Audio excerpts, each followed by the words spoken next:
We're running our way. Oh, well, thank you. Welcome, everybody. Thank you very much for turning up this morning. And having had to say only bit for really like me, I hope. Sorry, Councillor, you might need to put your mic. Oh, sorry, Porter. Oh, there we go. Start again. Thank you all very much for turning up this morning. And I'm just going to open the minutes of the meeting of the Asset Scrutiny Panel, and we'll start with the minutes of the last meeting of the Scrutiny Panel on the 8th of September. Can we agree that they are a true record of that meeting, please? Yeah. Thank you, members. We'll accept that, and I'll sign the have signed the minutes. Have we got apologies for anybody, please? No, thank you. Peter Shakespeare. Oh, sorry, Peter Shakespeare. Thank you. Declarations of interest. Anybody got anything to declare? No, thank you. Moving on to the main agenda items then. Proposed leases of community land and buildings, delegated authority report of the legal against. Is that over to you, Grant?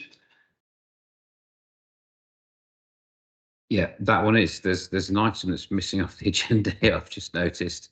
Imre was going to do an update on our developments. So I'm going to propose, well, it's up to you when you want to pick it up on the agenda. You can pick it up now. Yeah. Carry on.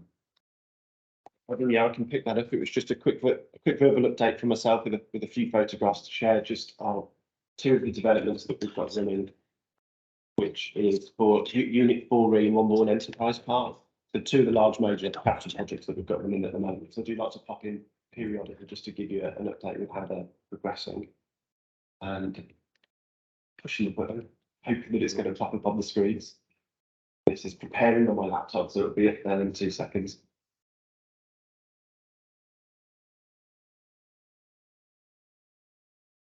You know how I came in early to test the technology to get it all to work, and it was working perfectly. Well, I'll move on.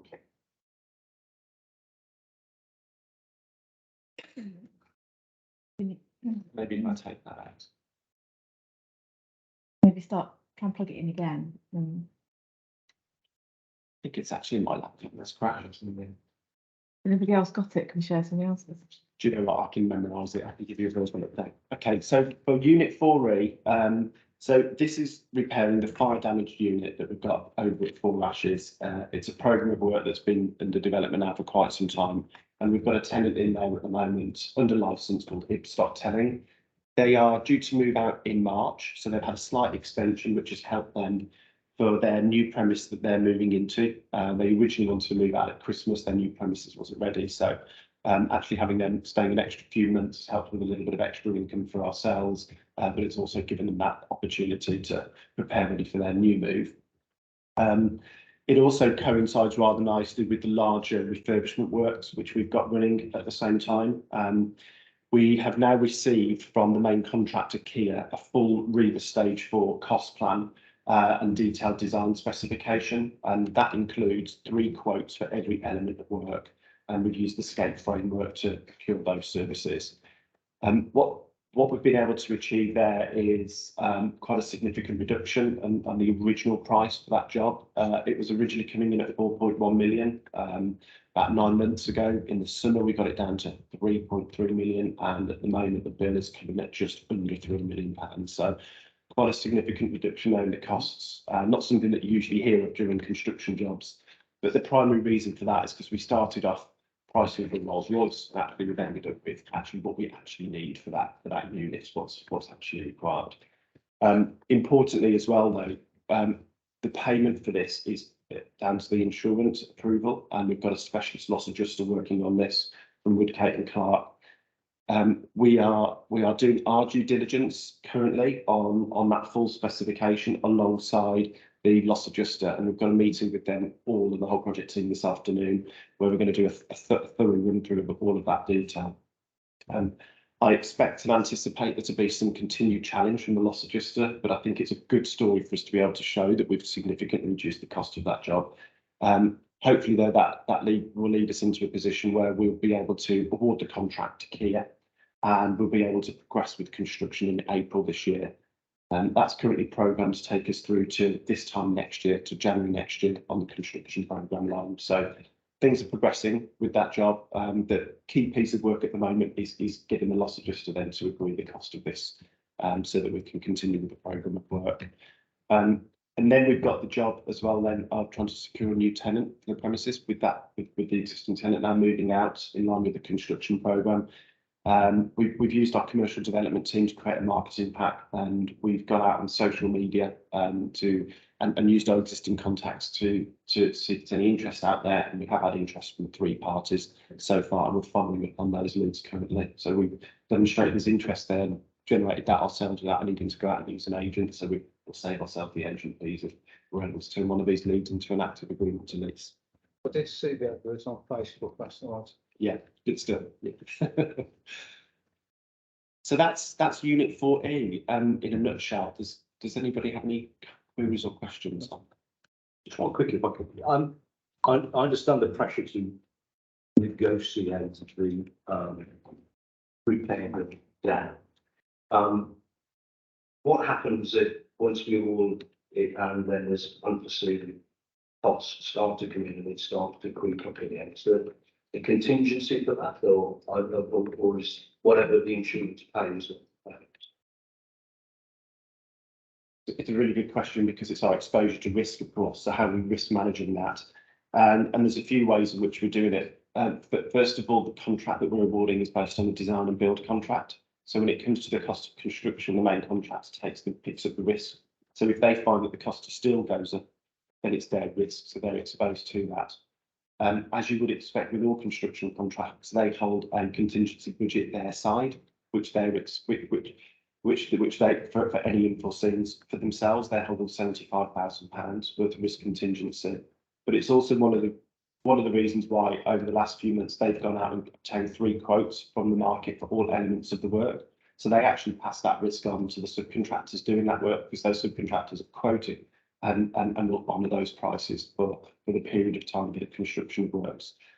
To add another level of security for ourselves on the council for this before Christmas, we also sought approval to hold a £250,000, £247,500 contingency on this project ourselves. So should any additional unforeseen circumstances occur, or should we find ourselves in a position where the loss adjuster doesn't agree to every element of that before cost plan and there's a shortfall, we've already got a budget ready for that. So there's 3 areas of risk management there in the finance. Okay. Right. That's it. And I've got Wimborne, just an update on Wimborne Enterprise Park there then.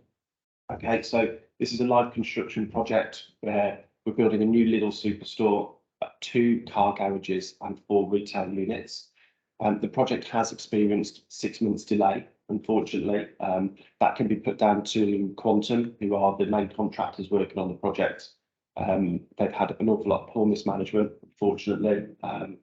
And as a result of that, myself and the leadership team have pulled in the chief executive of that company, demanding action, demanding change.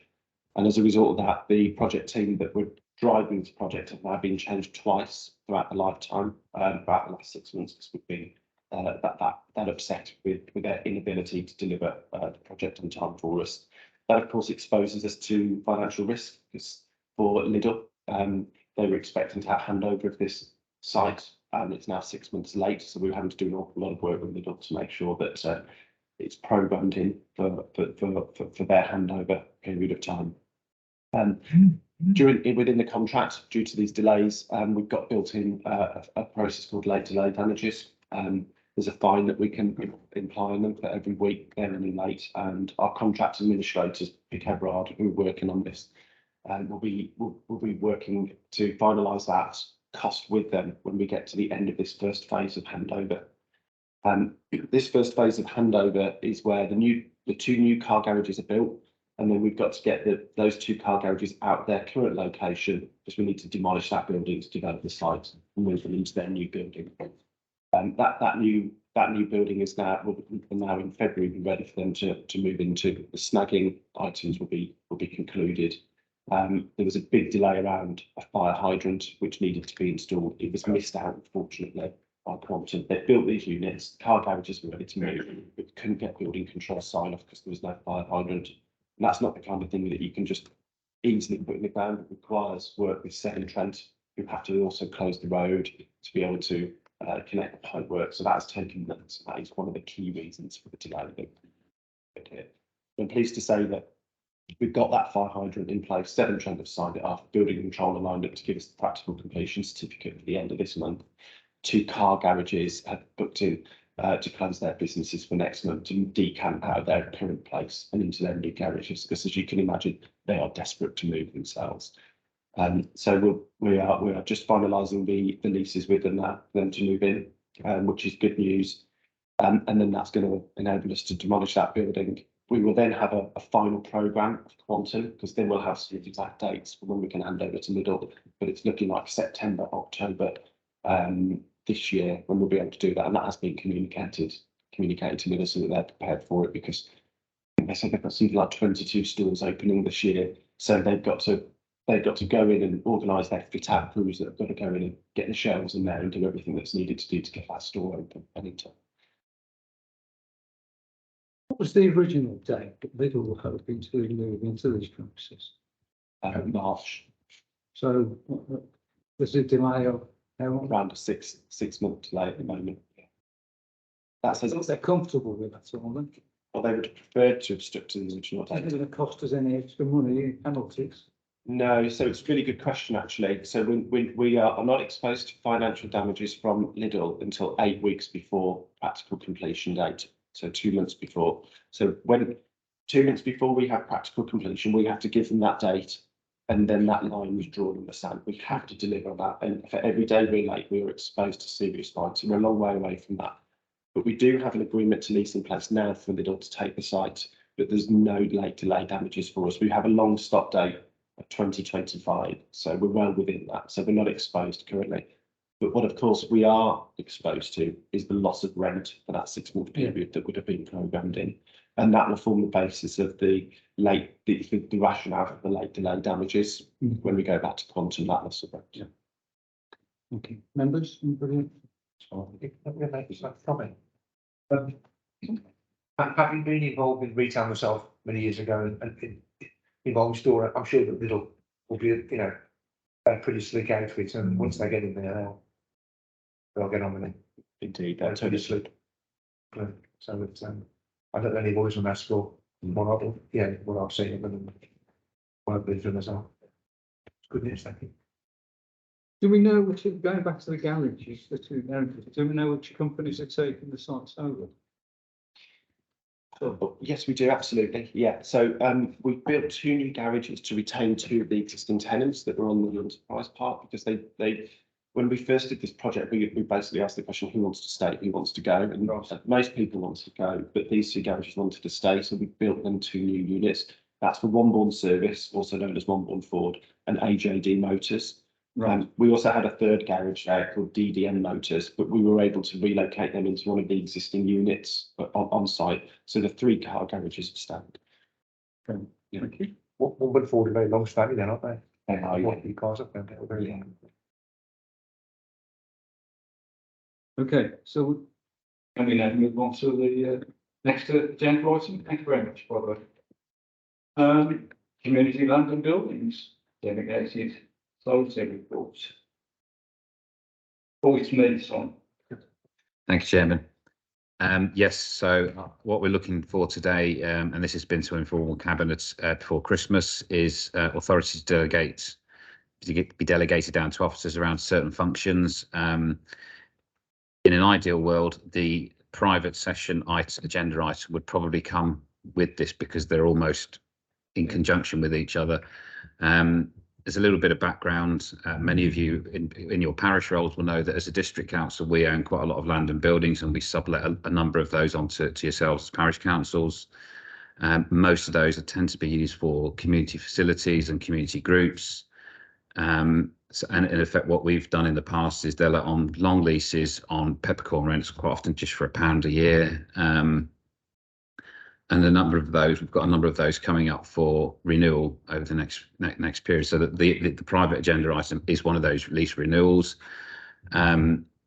in effect, they are fairly simple. They're by and large renewals on existing terms and conditions. What we are looking to do is to put in some additional clauses into those agreements around all the time they use for their existing purposes with community groups. Then the terms and conditions will stay as they are. If parish councils or community groups opt to use them for a more commercial basis moving on in the future, we're protecting ourselves with the lease that effectively we will then look to recoup rent on a more commercial basis. But as we've got, they're fairly non-controversial, very simple, effectively just renewing those long leases back to community groups. A number of them, community groups will base their future funding and bids for funding on the fact that they need a long lease to do so, and that's certainly prompting 2 or 3 of them that have come forward this year. I think back to earlier in the year when we were looking at the Swindon playing fields, that was very much they needed the lease renewal so they could bid for things like lottery funding. So I think what we're asking for is, rather than necessarily coming here every time, we've got a fairly simple, not too far off a rubber stamping exercise. The report that you've got coming later in the private session has been hanging around for a number of months. What we haven't done is set up this panel meeting, because we'd be bringing you in for what would probably be a 5-minute report.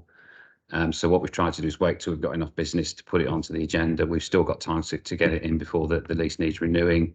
But rather than bring those through to you, and there are a number that are coming up for renewal over the next 12 to 18 months, is that delegated authority is given to the Director of Finance and Resources to agree those and sign those off moving forward, rather than them going through the process of coming back to you each time, which constitutionally we are required to do at the moment. So in a nutshell, that's the request on this one, that authority is delegated. There is more detail on specifics moving through the report, but in a nutshell, that's the basis of the request. Happy to take any questions. Thank you, Grant. Thank you, Grant. Nancy's question? I mean, yeah, it's a no-brainer. She's way forward, it's a very efficient way of dealing with this. I wholly support what the authority are doing in supporting community groups and parish councils. It's very essential. Got one question. When nothing happens for free, so we've got a building and we've leased it out to a community group or say a parish council, they're doing events in there, holding events in there, and actually making money. They need to make money to support the operation in the first place. Yeah. Is that considered to be, you know, would we be looking for a share of profits there or not? Sorry. I think if it's being used for a community purpose, then not. So as you'll note with the final report, sort of community groups that are using things like pensioners clubs, I don't know, there might be fitness groups, basket weaving, those sorts of uses. I think if it was being and clearly those need to be able to stack up and run this particular facilities. If they were to start, for example, opening them up and I don't want to run a business from them, then that becomes a slightly different proposition. And I think that's where we probably would want to have a further say on it. But as it exists, by and large, all of these tend to be used for community facilities. The one that we brought to you earlier this year, the Swindon playing fields, there's a bowls club, there's a cricket club. It's supporting community, and it's not really, they're not really there to make profit. It just keeps it running. But if those, I suppose what the bit we are trying to add into the leases is if that use changes, and who's to say where we might be in future, then that's when we may be interested if they are going to be let on a more commercial rather than a community basis. So parish councils or community groups can invite third-party organisations to come in to provide services within that premises. They will be there. They need to make a little profit, don't they? Yeah. You know, so, and that too is acceptable as well. Don't just to stop any activities you said that are taking place. Absolutely not. That's not the aim. But if somebody decided, I don't know, that they wanted to sublease it to open up a local co-op, that's a different proposition. That's okay. Yeah. Thank you very much, Watson. Members, no questions? No. So we've got the recommendations in front of you, 2.1, 2.2, 2.3. I'm not going to read them out. you've all read them, can we accept those? Yeah. Yeah, okay, yeah, okay, thank you very much. Let's move on to the next agenda item then, which is something very similar. Again to you, Grant, thank you. Thank you, Chairman. Yeah, indeed, very similar, although this one is slightly on a more commercial basis. At the moment, we've got a few buildings throughout the district, commercial buildings that are let on a commercial basis. The majority of these are fairly long-standing, or ones we've acquired in recent years. And some of those, again, coming towards the end of their lease terms. At the moment, the Constitution requires that we bring it back to you for anything in excess of 5 years. Quite often in market terms, particularly if you've got a larger unit that if you're a business you want to invest in, those lease terms tend to be beyond the 5 years. And again, as it stands, we'll have to bring those back to you, which we don't necessarily have a problem with, but conscious that, again, they're fairly simple. We don't really have a huge amount of say in. Quite often they can move those leases on, and we just have to agree them. So there's constitutionally we have to come back through this route. I think what we're saying in terms of our ability to be sort of commercial and entrepreneurial and market orientated is we sometimes need to react quite quickly to get those in place. And clearly at the moment they are generally fairly simple. So I think what we're asking for is again to have that delegated authority, for the Director of Finance and Resources to have that delegated authority to approve those longer leases for businesses. Again, we make sure that at any lease renewal, we look at all the existing terms and conditions, whether they need updating, and we've just gone through a process before Christmas over the last few months of looking at standardising and modernising our leases so that we are making sure that we are reacting to the market and any changes in legislation. So again, they're generally fairly simple. And to make us a little bit more efficient, and I suppose to ease some members' agenda items, because we could potentially be clogging up agendas with lease renewals over the next few months, is to delegate that authority down to Pete to approve those moving forward. Excellent. Members? Yes. Well, I think it sounds really sensible as per the previous item. And I think that flexibility and that ability to move quickly, I think, is essential. Is there any sort of reporting process post this? I know that we probably wouldn't be able to change any decision, but is there a means of updating members about decisions that have been taken? There isn't, but I think we could. Whenever we have this panel, then I think we could quite easily say, well, since we last met, we've extended or renewed leases in X, Y, and Z, and these are the terms and conditions that they are now on, and this is the length of the lease. So we could quite easily do that, no problem at all. And it might be that there might be periods where we don't have any at all. Yeah. The vast majority of our smaller units tend to be on shorter terms, around 3 years anyway. But it's some of those bigger units that we are. But yeah, that's absolutely no problem at all. We can do that. I just think local councils, it helps with that rich picture understanding of the area, doesn't it? And I think I fully accept that if we delegate this power, then we can't make it. But I do think that there's an element of understanding the dynamics of your particular area and where things are coming and going. I don't want that to be burdensome, but it would be useful if there was some indication of decisions.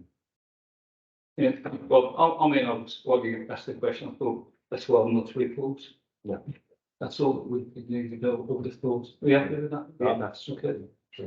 Thank you. And the recommendations, we're happy with the recommendations. Thank you very much. Okay, that's approved as well. On to the forget-me nots. I haven't seen the paperwork. It wasn't available on our laptop for some reason. Private session. We're in private session now. Yes, I will report that then. I better report it, haven't I? I'm going to miss some words. Okay, thank you, members. We've dealt with that agenda items 4 and 5. We now go on to agenda item 6, which is the exclusion of press and public.